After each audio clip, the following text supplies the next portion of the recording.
Guys welcome to exams with MS YouTube channel. और आज की इस वीडियो में हम लोग देखेंगे रसायन विज्ञान क्लास 11th का मॉडल पेपर। दोस्तों हाफ ईयरली एग्जामिनेशन 2022-21-22 का ये पेपर है, लेकिन वार्षिक परीक्षा में भी इसके क्वेश्चंस आपके इम्पॉर्टेंट हो सकते हैं क्योंकि एनुअल एग्ज़ाम्स होने वाले हैं। तो उसके लिए भी ये आपके क्वेश्चन सभी के सभी इम्पॉर्टेंट हो सकते हैं गाइस। 70 नंबर का पेपर होता है टोटल केमिस्ट्री का क्लास 11th में, और 3 घंटे लगभग आपको मिलेंगे। 3 घंटे 15 मिनट भी कहीं कहीं पे मिल जाएंगे क्योंकि बोर्ड नहीं होते फर्स्ट ईयर में। ये घरेलू परीक्षा होती है जो कि आपके कॉलेज में होती है। तो यहाँ पर सभी निर्देश पढ़ लें। सभी प्रश्न अनिवार्य हैं। प्रश्नों के प्रासंगिक उत्तर आपको लिखने हैं। जहाँ आवश्यक हो आपको रासायनिक समीकरण भी देना है। प्रश्नों के निर्धारित अंक उनके सामने दिए गए हैं। तो सबसे पहला प्रश्न यहाँ पर बहुविकल्पीय प्रश्न पूछा गया है। सबसे पहला प्रश्न कहता है कि पानी में हाइड्रोजन और ऑक्सीजन का भारात्मक अनुपात क्या है। तो H2O सूत्र होता है। तो भारात्मक अनुपात की बात की जाए तो इसका अनुपात होना चाहिए 1:8। ये होना चाहिए इसका आंसर 1:8, क्योंकि हाइड्रोजन का जो आपका परमाणु भार होता है वो 1 होता है, और ऑक्सीजन का जो परमाणु भार होता है वो होता है 8। परमाणु क्रमांक 8 होता है, परमाणु भार या तो ये होगा या फिर ये होगा। यहाँ पर थोड़ा सा कन्फ्यूजन है, आप इसको देख लेना। अगला क्वेश्चन है, निम्नलिखित में से अनुचुंबकीय कौन है। तो अनुचुंबकीय दोस्तों वही तो होगा जिसमें कि अनपेयर्ड इलेक्ट्रॉन पाए जाएंगे। तो अब आपको चेक करना है कि Cu2 पॉजिटिव में अनपेयर्ड इलेक्ट्रॉन है, या इसमें है, या फिर इसमें है, या फिर इसमें है। तो इनका इलेक्ट्रॉनिक विन्यास करना पड़ेगा आपको, तब जाके पता चलेगा कि कौन सा अनुचुंबकीय स्पीशीज़ इसमें है, कौन सा आयन अनुचुंबकीय है। तो दोस्तों उम्मीद है आप इलेक्ट्रॉनिक विन्यास करके इसको कर लेंगे। कॉपर जिसका परमाणु क्रमांक 29 है, ये कौन से ब्लॉक का तत्व है। तो हम जानते हैं दोस्तों जो कॉपर है वो डी ब्लॉक का तत्व होता है। ऑप्शन नंबर पहला करेक्ट हो जाएगा। यहाँ पर नेक्स्ट क्वेश्चन पूछा गया है कि यहाँ पर पूछ रहे हैं कि रेखीय अणु नहीं है। तो दोस्तों H2O भी रेखीय अणु होता है, एथिलीन भी रेखीय अणु होता है, और HCN भी रेखीय अणु होता है। लेकिन H2O का जो अणु होता है ये थोड़ा सा बेंट होता है, झुका हुआ होता है। इस टाइप से H2O का अणु होता है, तो ये रेखीय अणु नहीं होता। और CO2 की बात करें तो COO एक रेखा में ये सभी परमाणु पाए जाते हैं। एथिलीन भी एक रेखा में पाए जाएंगे, रेखीय अणु है। HCN भी एक रेखा में मिलेगा, लेकिन जो हमारा H2O है वो बेंट मॉलिक्यूल होता है, तो ये रेखीय अणु नहीं होगा। अगला प्रश्न है हमारे पास, निम्न में से किसकी विसरण गति अधिकतम होगी। तो दोस्तों परमाणु भार निकाल लेना। जिसका परमाणु भार सबसे कम आएगा उसकी विसरण गति सबसे अधिक होगी, क्योंकि हम जानते हैं ग्राहम का विसरण नियम, हम जानते हैं कि विसरण की दर विसरण का जो रेट होता है वो उसके घनत्व के वर्गमूल के व्युत्क्रमानुपाती होता है। तो जिसका परमाणु भार कम होगा उसकी विसरण गति सबसे अधिक होगी। इसका सभी का आप परमाणु भार निकालना। जिसका सबसे कम आए उसकी विसरण की गति सबसे ज़्यादा होगी। अगला प्रश्न है, जब बर्फ़ पिघलती है तो इसकी एंट्रोपी क्या होती है। तो एंट्रोपी बढ़ जाएगी। जब हम ठोस से द्रव की तरफ जाते हैं, ठीक है, और फिर गैस की तरफ जाते हैं तो एंट्रोपी बढ़ती है। जितनी ज़्यादा अव्यवस्था होगी सिस्टम की एंट्रोपी उतनी ही अधिक होगी, तंत्र की एंट्रोपी उतनी ही ज़्यादा होगी। ठीक है, तो जब बर्फ़ पिघलती है तो एंट्रोपी बढ़ जाती है। अगला प्रश्न है हमारे पास, अब 2-2 नंबर के प्रश्न आ चुके हैं जो कि बहुविकल्पीय नहीं है। इनके आपको उत्तर लिख कर देने होंगे। सबसे पहला प्रश्न है, एंट्रोपी पर ताप का प्रभाव क्या पड़ता है। हम जानते हैं कि ताप बढ़ाने पर एंट्रोपी बढ़ती है, क्योंकि ठोस कोई होगा अगर पदार्थ तो वो ताप बढ़ाने पर द्रव में बदल जाएगा और द्रव गैस में बदल जाएगा। इसीलिए ताप बढ़ाने पर एंट्रोपी बढ़ जाती है। वॉन डेर वाल समीकरण पूछा जा रहा है। वॉन डेर वाल समीकरण लिखिए, इसमें ए और बी क्या होते हैं ये आपको लिखना है। 2 नंबर का प्रश्न है। अगला प्रश्न है, ठोस NaCl विद्युत का अचालक क्यों होता है, कुचालक क्यों होता है। 2 नंबर का प्रश्न है। अगला प्रश्न है, क्षारीय मृदा तत्व क्या होते हैं। अगला प्रश्न क्या है, क्षारीय मृदा तत्व क्या होते हैं। परमाणु त्रिज्या से आप क्या समझते हैं। तो परिभाषा आपको लिखनी है क्षारीय मृदा तत्वों की। हम जानते हैं कि जो S ब्लॉक के सेकेंड ग्रुप में जो तत्व होते हैं उन्हें क्षारीय मृदा तत्व कहते हैं। और परमाणु त्रिज्या हम जानते हैं कि केंद्र से लेकर आउटर मोस्ट शेल, परमाणु में जो केंद्र से लेकर आउटर मोस्ट शेल की दूरी होती है उसको परमाणु त्रिज्या कहते हैं। दोस्तों अगला प्रश्न है हमारे पास कि डी उपकोष में 5 कक्षक होते हैं, स्पष्ट कीजिए। तो ये आपको स्पष्ट करना है, आप ऑर्बिटल्स बना देना। हम जानते हैं कि एस में 1 ऑर्बिटल होता है, पी में 3, डी में 5 और एफ में 7 ऑर्बिटल 7 कक्षक होते हैं। तो अब चलते हैं अपने नेक्स्ट क्वेश्चंस पर, देखते हैं कौन कौन से इंपॉर्टेंट क्वेश्चंस हो सकते हैं आपकी क्लास 11th केमिस्ट्री की एग्ज़ाम के लिए। दोस्तों अगला प्रश्न है हमारे पास, चार्ल्स के नियमानुसार -273.15 डिग्री सेल्सियस को निम्नतम संभावित ताप माना जाता है, क्यों? ये इसका रीज़न आपको बताना है, आपको 2 नंबर इसके लिए दिए जाएंगे।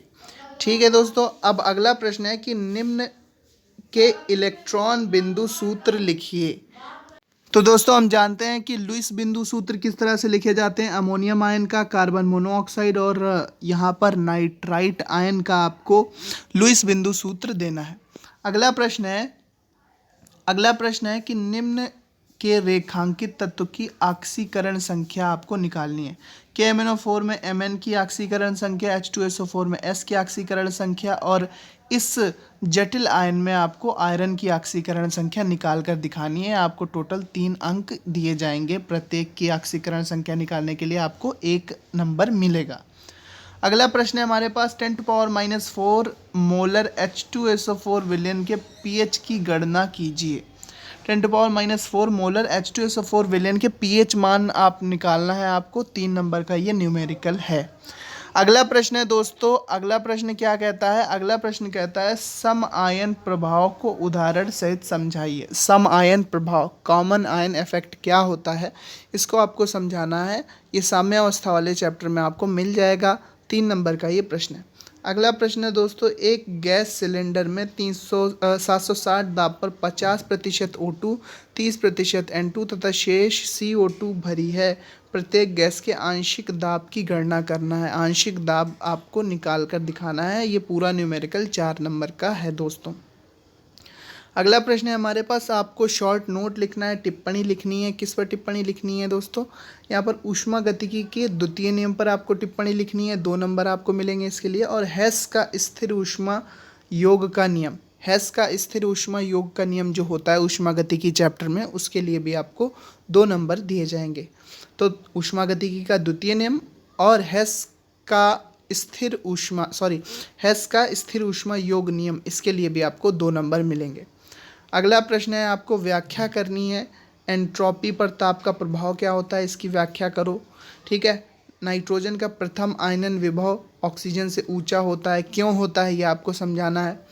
46 ग्राम एथिल अल्कोहल और 72 ग्राम H2O के मिश्रण में एथिल अल्कोहल और जल के मोल प्रभाज होगा, ये मोल फ्रैक्शन की गणना करनी है। सिंपल सा न्यूमेरिकल होता है, मोल प्रभाज का सूत्र आपको पता होना चाहिए इसके लिए। अगला प्रश्न है, 15 ग्राम अणु H2 को अभिक्रिया 5.2 ग्राम अणु I2 से कराने पर साम्य 10 ग्राम अणु HI बनी। अभिक्रिया के साम्य स्थिरांक Kc की गणना करनी है। साम्य स्थिरांक Kc की गणना यहाँ पर आपको करनी है इस रिएक्शन के लिए। अगर आपको ये क्वेश्चन करना नहीं आता तो फिर आप कर सकते हैं, अथवा में आपको विकल्प दिया गया है।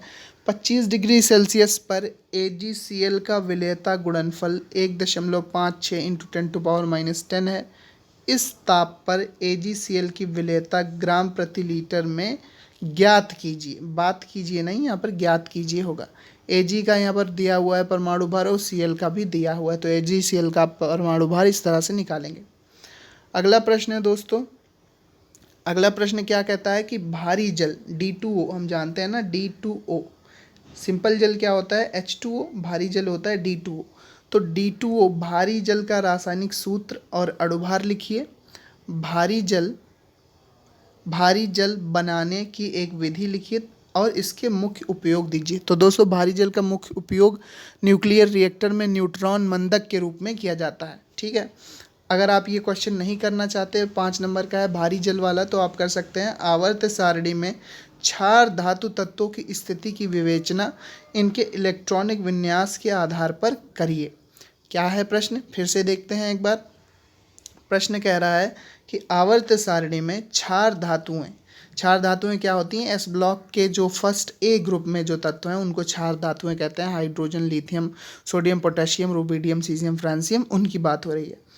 तो क्षार धातुओं के तत्वों की स्थिति की विवेचना इनके इलेक्ट्रॉनिक विन्यास के आधार पर कीजिए। सभी का आपको इलेक्ट्रॉनिक विन्यास आना चाहिए, और इलेक्ट्रॉनिक विन्यास कब आएगा आपको अच्छे से? जब आप इनका परमाणु क्रमांक जानते होंगे। अगला प्रश्न है, क्षार धातुओं को क्षार यहाँ पे गलत है, धातुकों नहीं धातुओं होगा। तो क्षार धातुओं को मिट्टी के तेल अथवा मोम में क्यों रखते हैं? व्याख्या कीजिए। दोस्तों, क्षार धातुएं बहुत ही ज़्यादा क्रियाशील होती हैं, बहुत ही जल्दी वायु, जल, H2O, ऑक्सीजन, इन सब से रिएक्शन कर जाती हैं। इसीलिए इनको हम मिट्टी के तेल अथवा मोम में रखते हैं, जहाँ पर ये इन पदार्थों जैसे जल, वायु है ना, ह्यूमिडिटी, नमी के संपर्क में, इन सब के संपर्क से बची रहती हैं और ये सुरक्षित रहती हैं। ये अनावश्यक क्रिया नहीं कर पाते हैं फिर जब ये मिट्टी के तेल अथवा मोम में रखी होती हैं। तो गाइज़, ये था पूरा पेपर फर्स्ट ईयर का। कुछ क्वेश्चन अच्छे हैं, कुछ क्वेश्चन सरल हैं, कुछ न्यूमेरिकल हैं। तो इस पेपर को आप अच्छे से तैयार कर लो, और इसके क्वेश्चन सभी इंपॉर्टेंट हो सकते हैं आपकी परीक्षा के लिए। लेकिन ऐसा नहीं है कि यही प्रश्न आपकी परीक्षा में आएंगे। ये सभी इंपॉर्टेंट क्वेश्चंस हैं, वेरी इंपॉर्टेंट क्वेश्चन हैं, बट डेफिनेटली ये आपके पेपर में आएंगे, ऐसा चैनल दावा नहीं करता है। ठीक है, ये प्रश्न आपके लिए उपयोगी साबित हो सकते हैं। सो गाइज, इसी प्रकार के important question, model paper, question paper, ये केवल एक मॉडल पेपर था। Model paper, question paper, tips, tricks, tutorials के लिए एग्जाम्स विद MS चैनल को ज़रूर सब्सक्राइब कीजिए। Thanks for watching and listening me, and good luck for your future दोस्तों। Thank you and bye bye. सभी question यहाँ पर आप अच्छे से देख सकते हैं, स्क्रीनशॉट भी ले सकते हैं।